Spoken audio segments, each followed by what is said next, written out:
Welcome to Framework Fortune and welcome back Framework Fortune community. I'm your host Ben and this is my guide to how to survive during a broken economy. Now time is our most valuable asset, so let's not waste any of it and dive right in. Speaking of time, when I say it is your most valuable asset, that's because you cannot get it back. To understand what I mean by this, we're going to go over 3 concepts so we can be on the same page as I move along through this guide. The first concept is that time is your most valuable asset. You cannot get it back.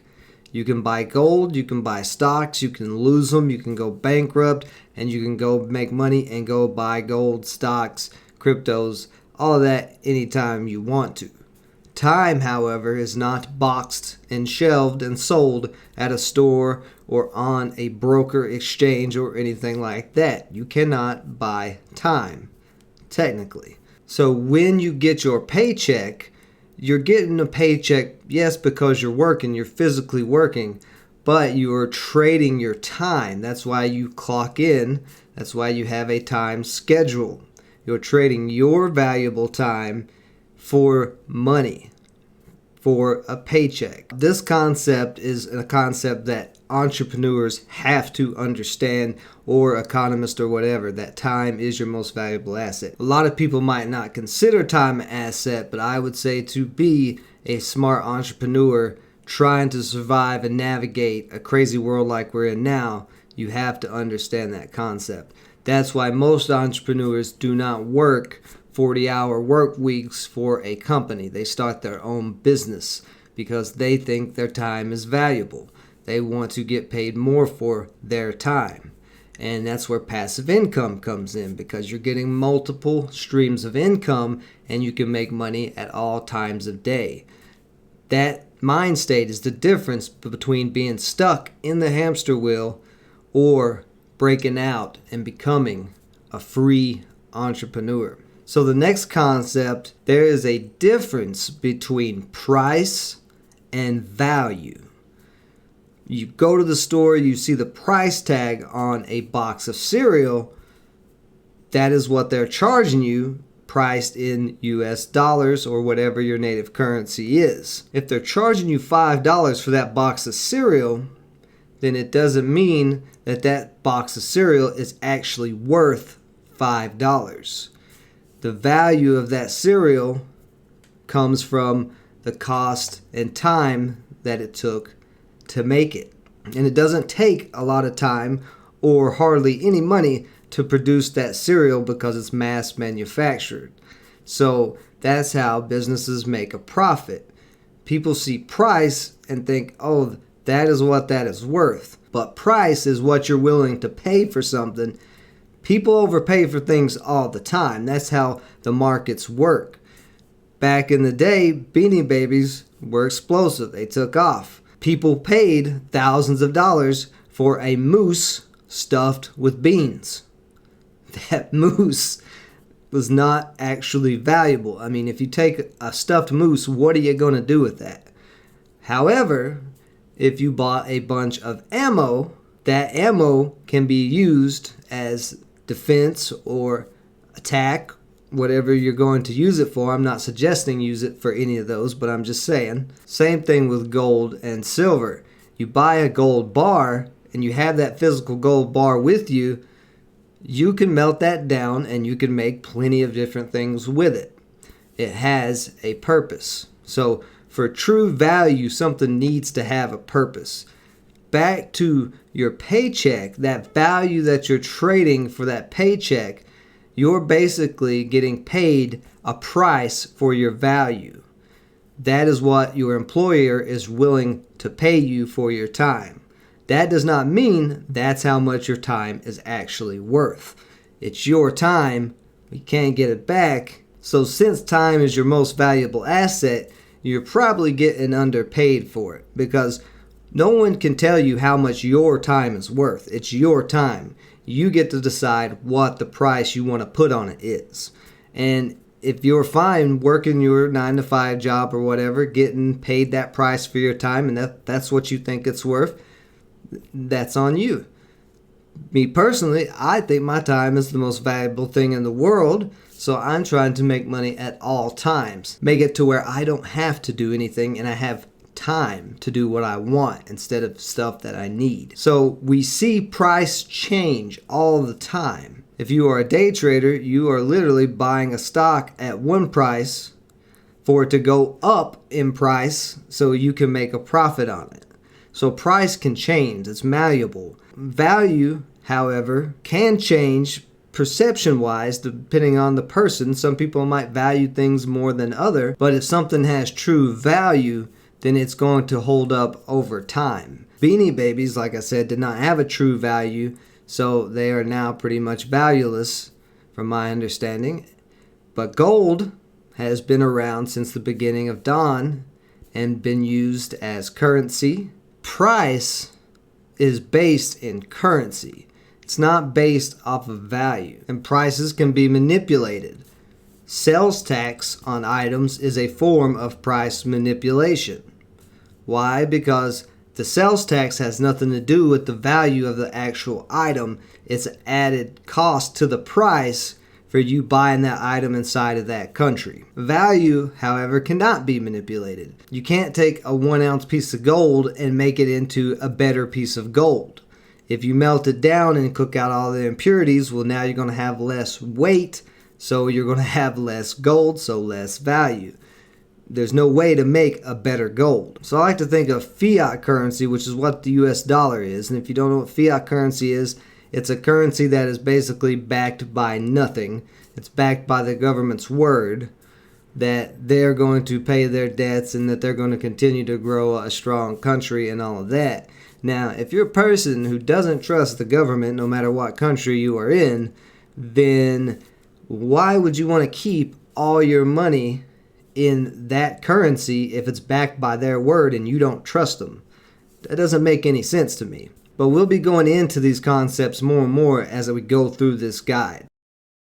So the last concept that you need to understand before we dive into this is supply and demand. Supply and demand has been debated, discussed, all of that for years.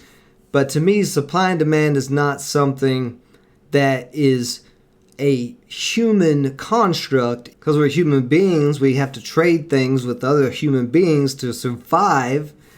It becomes a law of nature. And there's no way around supply and demand, and that's why I consider it a law. We've named it supply and demand, but this function, whatever you want to call it, is a function of nature. We see it a lot in animal ecosystems. You think about a lion. When a lion gets hungry, it has a demand for food. So the lion goes out to look for food. If there's a bunch of gazelles out there, well, it won't take that lion much time, that lion's asset, and it won't take that much effort for that lion to find some food. So those gazelles to that lion are not a big deal. If there's only 2 gazelles in a 100-mile radius, well, now that lion's got to work for it. It's going to take him some time to track them down, some effort to hunt and go through all of the weeds and sticks and be sneaky not to make any noise and all of that to try to get that gazelle. If there's another lion trying to get that same gazelle, well, now those 2 lions are competing demands. Both have a demand for that gazelle. So how are they going to settle it? Well, they're lions, so of course they're going to fight over it. Now, every lion fight over a gazelle may not end in death, but is going to end in some damage. So those lions are going to pay a higher cost because there's 2 of them fighting over that one gazelle than the lion who had hundreds of gazelles around him. Remember, that lion is at home chilling, eating gazelle every night like it's nothing. The other 2 lions are going head to head every day, almost killing each other over a gazelle. So that value of that gazelle is a lot higher. So supply and demand is in nature. We see it in nature. So it's not just a human construct. So low supply, high demand is going to equal higher prices. Low demand, high supply is going to be lower prices. So now that you've got those 3 concepts, let's actually talk about what an economy is, because to survive a broken economy, we got to understand what an economy is and recognize that it is broken. If we don't know it's broken, then we're not going to take any action. So we're here on the old Google, and we're just going to ask Google, what is an economy? So number one definition, the wealth and resources of a country or region, especially in terms of the production and consumption of goods and services. And then two, careful management of available resources. So an economy, of course, we have this other definition here, is everything in your country that's ingoing money and outgoing money, because wealth and resources both are money. Resources cost money. Production costs money. Consumption costs money. So an economy is just the import and export of money when you break it down very simply. But a lot of economists make a mistake, I feel, when they're looking at economics to try to figure out what is the right moves to make. And that mistake is they look at it on a macro level. They look at it all in one big picture. They're looking at the overall economy. How can we boost the overall economy? You hear the news media headlines. What's wrong with the economy? When you think of it like that and you're talking about the economy like it's this one giant huge thing, you're really overcomplicating it to try to guess what is wrong with the big picture. And the reason I say that is think about it in the simple terms I just said. If an economy is money going in and out, well, every single individual person within a country is their own little micro economy. You have a paycheck coming in, or if you're a trader, you have money coming in. Doesn't matter what it is, but you have money coming in, and then you're spending money out. So you yourself are a small economy. And this is how I like to look at economics, because if you try to fix the big picture of economics without looking at the small individual decisions and levels, each person's microeconomy, that's like you bringing your car to a mechanic when something's wrong with it, and the mechanic doesn't even look at the car at all and just says, you got a blown head gasket. How could he know if there's a blown head gasket if he doesn't go in and look at the head gasket? A car is made up of a bunch of small moving parts that all have to work together. Same thing as an economy, a bunch of small working parts to get the overall big picture. So if you're not understanding what's going on with every single micro individual's economy, then you're really not going to solve any problems by looking at it from the top down like that. You're just going to do a blanket policy like the Federal Reserve does, and that's going to cause some issues, because what's right for some people in some part of the country could be very, very wrong for someone in another part of the country. The U.S. is very big. There's so many different resources and all of that, but not to get into geopolitics. How can you tell from an individual level if something is wrong with the economy? Well, when you go to buy stuff, when you go to consume goods, you go to the store and notice that bacon is $10 this week when 2 weeks ago it was $5. That's a problem. Bacon should not jump up in price $5 that fast unless there's some type of manipulation. Remember, I said price could be manipulated. The pig did not change. There's not a shortage of pigs at the moment that I'm aware of. So why did that price of bacon go up? Because the price was manipulated. And this is where inflation comes in. And you're probably seeing some news headlines here and there. Some news headlines are saying inflation is getting bad. Some are saying inflation is not that bad. The Federal Reserve is saying, it's a little bit more than we thought it was going to be. Well, that's the thing. Human beings have this unnecessary need to think they can control every single thing in their lives. And that is a very bad misconception. You can control a lot of stuff in your life, but if your house gets hit by a tornado, where did that control go? You could not control your life at that moment. You lost control because a force of nature took it from you, right? We are not in control of everything as we think we are. And that's one of the biggest problems with the Federal Reserve and the government, is they think they can control the money supply. And they do that by manipulating the money supply and manipulating prices through various different tools, as the Federal Reserve calls them. So let's ask Google what the definition of inflation is. So this is a definition of inflation. There's a lot of definitions, but there is one definition that stands true that goes along with supply and demand. But we'll read this one. You can see inflation is a general rise in the price level of an economy over a period of time. When the general price level rises, each unit of currency buys fewer goods and services. Well, yes and no. That definition is not quite accurate. The definition of inflation, especially when it comes to money supply, is the same as the definition of inflation of a balloon. If you blow in a balloon and you inflate it, you're making the balloon bigger. If you print a bunch of money into the money supply, adding a whole bunch of dollar bills into it, you are making the money supply bigger. So back to supply and demand, if your money supply is getting bigger and bigger, then you are consequently bringing the value of that currency down. You can't just continue to add more and more money into money supply and expect the value of $1 to be the same.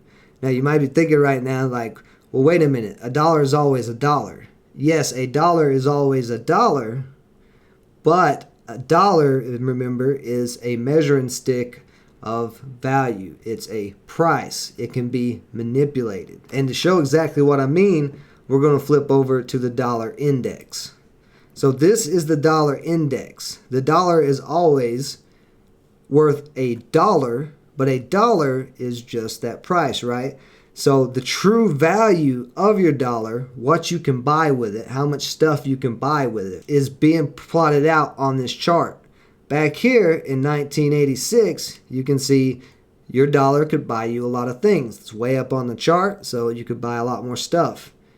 Now, in 2021, your dollar is buying about 20-30% less stuff than it was buying in 1986. Now, of course, there's other factors to price, like technology advancements and competition of free markets always are going to drive prices lower.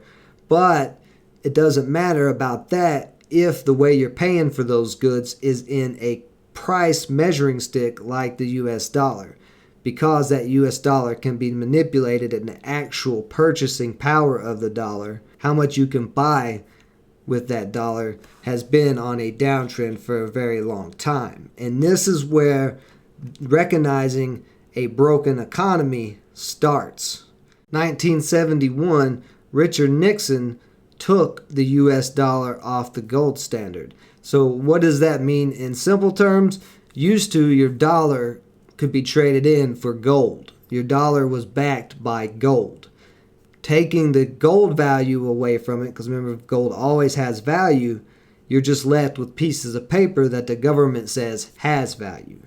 Back to what I said in the beginning of the video. So if you don't trust your government, why would you put your value in their currency that they can manipulate? And that's one of the biggest problems with fiat currency, is because you can just make as much as it you want. It's men trying to break the rules of supply and demand. And like I've stated, it is a natural law.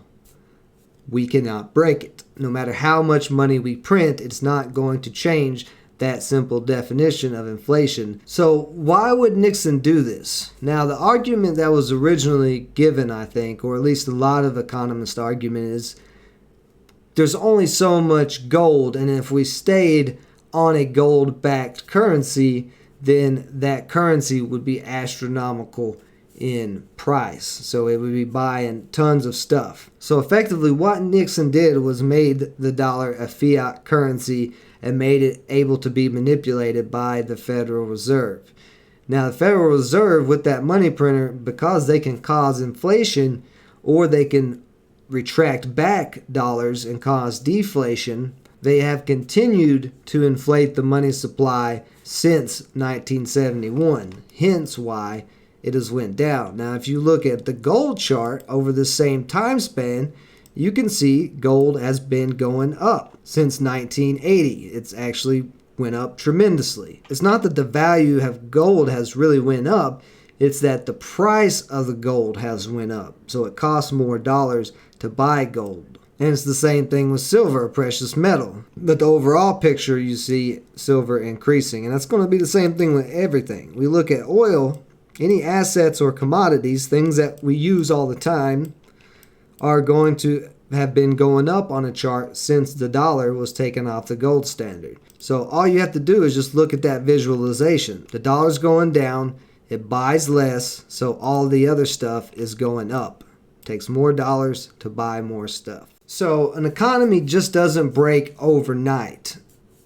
A lot of economists, a lot of media, a lot of politicians, all of that, have blamed COVID for a lot of things.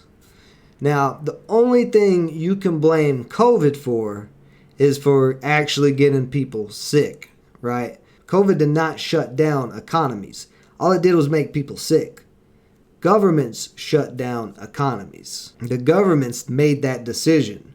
So they blame it on COVID. The blame is really on them for destroying the economy, if that was the true case. But like I said, economies don't just break overnight. Government has continued to grow, continued to cost us more dollars, continued to manipulate money supply, and manipulated a lot of other things. Because we want to look at an economy on a micro level of the money coming in and out, think about your personal finances. If you go into a bunch of debt, you owe that money. If you go and run up a bunch of credit cards, you've got to pay that back. There's only two ways that you can get out of debt. One is decrease your spending, right? You stop spending as much money as you was, so you're saving money, so you can pay that debt off faster. Or you increase your revenues. You increase how much money you're making. And this is why I always say that people should run their personal finances like a business. If you're not budgeting and you're not doing any of that, you're losing a lot of money and probably don't even realize it. You are pretty much running a bad economy. You are driving a car blindfolded off the side of a cliff. So it's very important that people understand economics and finances, which to me are one and the same. Because if you are in all that debt and you've got to cut spending or increase revenues or do both, well, that's no different than if you added a bunch of huge numbers for everybody in the country to look at the economy as one big picture. If the government, if the country is spending way more money than it has to pay back, well, it's never going to get out of debt. That is a problem. That is the start of a broken economy as they continue to pile up debt and keep spending. Right now, we are $30 trillion in debt, and this administration wants to spend more money. If you came to me asking about credit, and I told you on this video that you needed to rack up $30 trillion in debt and spend more money to make your small individual life economy better, you would look at me like I was crazy. So I don't understand why economists and politicians and stuff don't look at it the same way. It doesn't change. The only thing that's changing is the numbers. The way debt and income works, money in and out works, doesn't change. It's the same no matter if you're one person or you're a whole country of people. So when you see politicians in control and power who are ignoring basic logic and functions of economics and finances, that's a good sign that they're probably going to break the economy, whether it's out of stupidity or something nefarious. Who knows? There's all kinds of speculation, but we are seeing that in the U.S. right now, where we're already barely able to pay the interest on our debt. Yes, that $30 trillion in debt that the U.S. has interest on it. 1% interest on $30 trillion, do that math, that's still a whole lot of money. So right now, we're not even paying the full interest off of the debt. When you hear about economics and stock market crash and all that, you hear about bond rates, interest rates. Are they going up? Are they going down? Well, interest rates directly affect the people who are borrowing the money. If you're lending out the money and you're getting paid back, regardless of how you're getting paid back, you're still getting your money. You're not losing any money. And with that interest, you're making more money. The person borrowing it, however, that interest is how much they've got to pay back on top of what they borrowed. And that is true for the U.S. government. The bonds and treasuries are what the government gives out to other governments in exchange for loans. So the higher the interest rates, the more money our government has to pay back. Well, here's the problem. Governments don't make money. Governments only take money, right?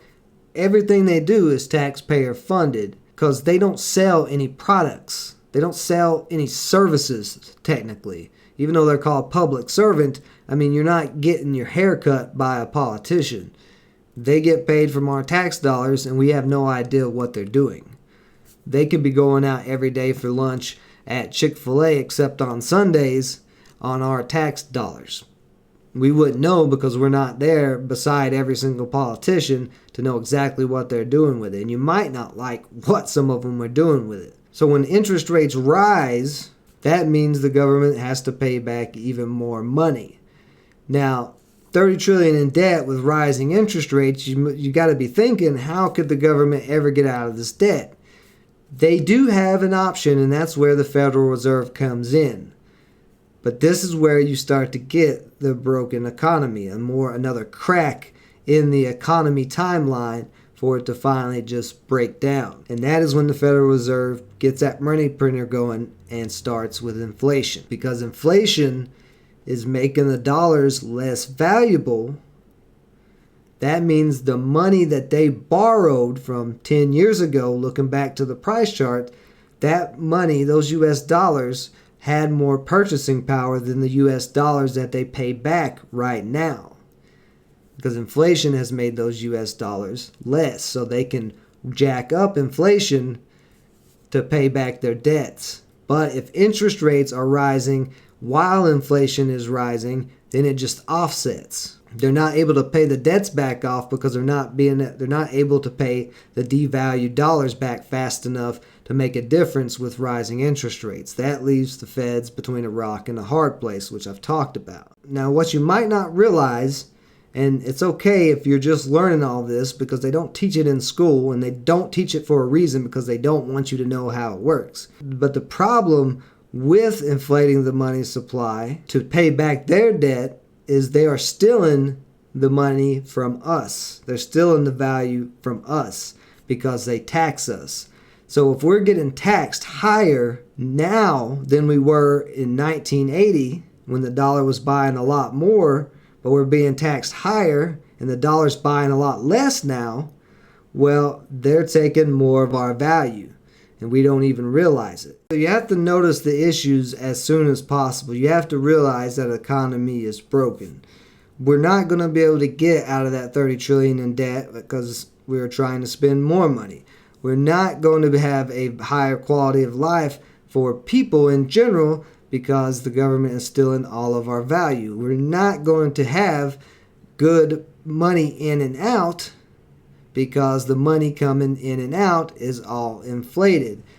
We're not going to have high-paying jobs because the government has set the bar low. And even if they raise minimum wage, not all companies are going to pay that because, once again, there's a blanket policy put across a giant, massive land over millions of people and businesses where each business has their own different expenses and costs and resources in that area and how long it takes to get products shipped to them and shipped to their customers. All of that has to be factored in for every single business and saying, hey, all of you have to pay $15 an hour or $20 an hour without looking at their individual circumstances because businesses are their own economy as well. You're going to destroy some businesses and make monopolies out of other. That's the problem with too much government in business. But that's not what this video is about. This is about economics. So without even understanding economics, all you got to do is just look around you.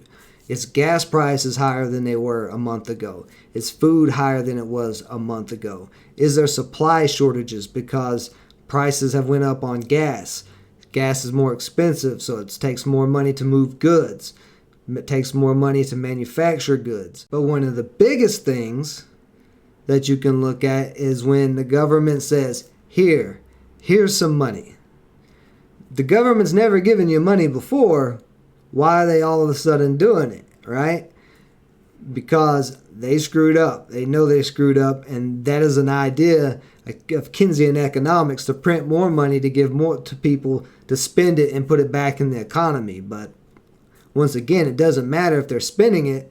You still added to the money supply, causing inflation. When unemployment is high, that's a problem. And if you think about all of these things that are going on right now, we have a broken economy. It's already been broken.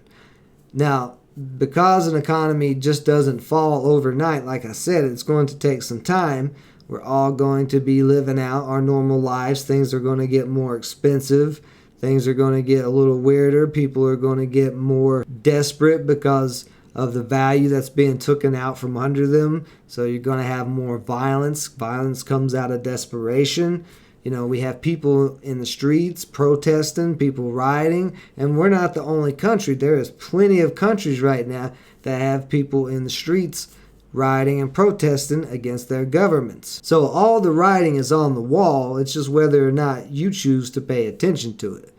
Now, if you do decide to pay attention to it and you want to survive a broken economy that may never recover, and the U.S. maybe it could recover, it's speculation at this point, but more than likely, the macro economy right now is being ran by people with their own agendas to make their own individual economies better. So what can we do? Once we recognize a broken economy, what can we do to try to survive it?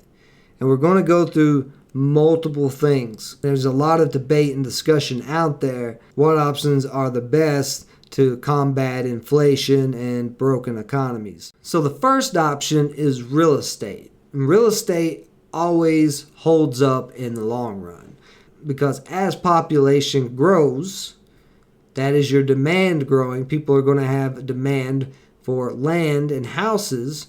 We only have so much land on this planet. So as population goes up, the demand goes up, which causes the price of land and homes to go up. And then if you add in the inflation, the price manipulations, like we're seeing now, where it costs more US dollars to buy a piece of property than it used to 10 years ago or 5 years ago, or even 6 months ago, because that's how fast manipulated prices can change, that land is always going to retain some value. Now, if you're in a country that you don't really trust the government, governments can take your land away from you. They've done it in the past. Just ask the Native Americans. Then look for real estate outside of that country. In the U.S., we see a lot of media and propaganda that tells us that every country in the world is bad and rough and there's crime rates and all of that America is the best place to live. And there's a debate for America being one of the best places to live, because it has been for a very long time. But the route we're going down, it's not going to be a great place to live for very long, and you're already probably feeling like that after 2020. Real estate in another country is actually not as hard to buy as you might think it is. It's just the propaganda that they tell you. Or if you're scared of the violence or whatever, think about this. You look at the statistics for murder rates in Chicago and crime in Chicago, it's going to be just as bad, if not worse, than any South American country where murder rates and all of that is high. So it doesn't really matter. There's murder and all that stuff everywhere. People break laws all the time, everywhere around the globe. So don't let media keep you from following your path of entrepreneurship and look into other countries. And there's going to be countries that are better than others. Go to a country that is going to welcome you and give you benefits for bringing your little economy to add to their big economy, right? You don't want to go to a country that's going to steal all your money, so make sure you do your research. Nomad Capitalist is a YouTube channel where this guy, that's all he does is travel around living in different places of the world, different countries where he can live his best life at. So you can check out that YouTube channel, Nomad Capitalist. That's all you got to put in. I have no affiliations with that guy. I just think that he's putting out great work, and anybody putting out great work to help people, I'm going to give them their kudos. So Nomad Capitalist, check it out. Now, maybe you can't really afford real estate in another country, or maybe even here in America yet, you're still building up. So what are your other options? Gold and silver and precious metals, as I said earlier, have continued to go up in value. They're an asset over the long term. I think they will continue to go up. The only thing that can change gold and silver going up in price is supply and demand. And if Elon Musk gets his way and goes to the moon and starts mining for resources, that could bring a whole lot more supply to gold and silver and bring the prices down. But as of now, there's only a limited supply of gold and silver on this planet. So while we're still bound to this planet and not mining in space yet, those are going to be assets that will hold up better than your US dollar, as we saw on the price charts. Now, the next one is cryptocurrencies, and there's a lot of debate about this because cryptos are a new asset. They've only been around for 10 years, maybe 11, 12 at most. A lot of economists, especially like Peter Schiff, think of cryptos as a fiat currency, which some of them very well can be. There's a lot of meme coins out there that act as a fiat currency. They have no real value and not really any real purpose. But cryptocurrencies like Bitcoin or Ethereum are backed by the value of their blockchain. So those actually do have some value. They are advancing the way we handle data in a more secure, efficient, faster way. So there is value behind them. Next, we have commodities, oil, energy, rice, potatoes. Yes, you can invest in those things. There are futures contracts for rice. So if you want to invest in rice, you're able to do that. Or you could buy a stock in a company that is a rice company. Or you could buy stock in a toilet paper company. I don't suggest putting your money in all stocks. And the reason why I say this is because of the manipulation in prices that we've talked about that the government and the Federal Reserve can do. The stock market has been extremely manipulated, and the Federal Reserve has told us straight out that they are doing it. They are pumping billions into equities and bonds to hold up the economy as stimulus. Of course, they're printing that money to buy all of this stuff, so it is pushing the prices up of those stocks and stuff because your value, your purchasing power, again, of your dollars are buying less of that stock. So you get a higher price of the stocks.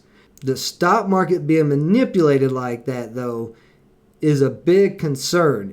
If you don't trust the government because they broke the economy and they control the stock market, then they can very easily break the stock market, which I think we're going to see happen very soon. So stocks, I'm real skeptical on just because of my distrust for centralization. Inverse ETFs bet against the stock market. So if you do think the stock market is going to crash in a broken economy like this, then you could put some money into inverse ETFs. If the stock market goes down, the price of that inverse ETF will go up. Another option is stay in cash. If you're a day trader, you could stay in the US dollar and only trade that. But because inflation is getting out of hand, it's 5 to 6% right now, according to the people we don't trust numbers, so it's probably higher than what they think, what they're saying it is. You've got to make at least that much to just break even with inflation. It's like if you have a savings account where you get 2% interest and you think that you're saving money by putting money in there. Well, if inflation is at 5%, you're actually getting negative 3% interest on your money. So you're losing value. You're actually losing money by having a savings account. So you've got to at least beat 5%. And if inflation goes up to 10%, well, then you've got to at least beat 10% to break even.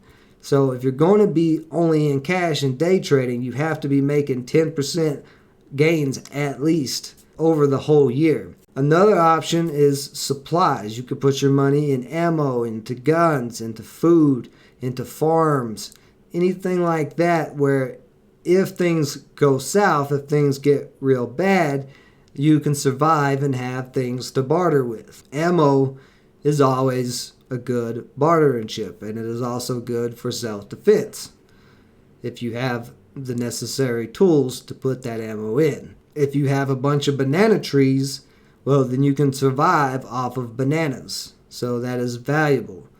Because even if the American economy is broken and it does crash, not every single person in the country will be affected the same. Farmers are going to do a lot better than people who live in an apartment in New York. I can guarantee that because those farmers know how to live and survive off the land, where somebody who lives in an apartment in New York all of their life probably is going to have no idea what to do. The last thing you can invest in, which doesn't matter if it's a broken economy or not, you should always be investing in this, and that is your knowledge. Knowledge of how the systems work, how economics work, how finances work, how money works in general. The more you invest in that, the more knowledge you add, the better decisions you will be able to make, the more educated decisions. So now that you've seen all the options, here's what I'm doing personally. I am diversifying. I've got money in cryptos. I've got money in gold and silver and platinum. I've got money in some supplies. I've got money in some real estate. I would like to get some real estate out of this country. I'm already looking at that and doing research on investing in another country. So that is something that I'm going to do. I don't have any money in stocks. I'm going to continue to stay cash in that account and day trade. And when we do see a confirmation of the stock market dropping, I'm also going to have some money in inverse ETFs. Now, I don't have any money right now in any specific commodities, but when the stock market actually drops, there's going to be some deals on some commodity stocks. The saying, don't put your eggs all in one basket, has been around for a very long time, and sayings that have carried on throughout history tend to have value that comes from repeating human nature cycles. And just from a probability standpoint, looking at the 5 or 6 options that we have, if we only choose one of those options and we're wrong, we have a very high percentage chance of being wrong. We've got a 5 out of 6% chance. Unless you're lucky, you're probably not going to win that circumstance. So I like to diversify because it gives me more chance of having some of my money in the right place. So we're trying to survive. Remember, it's survival of the fittest. We want to have those multiple income streams. And the reason we want those multiple income streams is so we can continue to invest and spread our money out. So when something like this does happen, we are prepared. Better to survive and have some money, some value, than to go all in on one thing and it goes to zero and you have nothing. So don't just take my word for all of this. Go and do your own research so you can understand and see for yourself. I'm not trying to make people believe in anything. This is just my perspective and everything that I've seen, data and research and conclusions that I've come to. I hope this video was able to bring some clarity to what's going on and how you can survive it and options that you can look into, get you started on the right path of doing the research and gaining that knowledge you need to survive, because nothing has changed. It has always been and always will be survival of the fittest.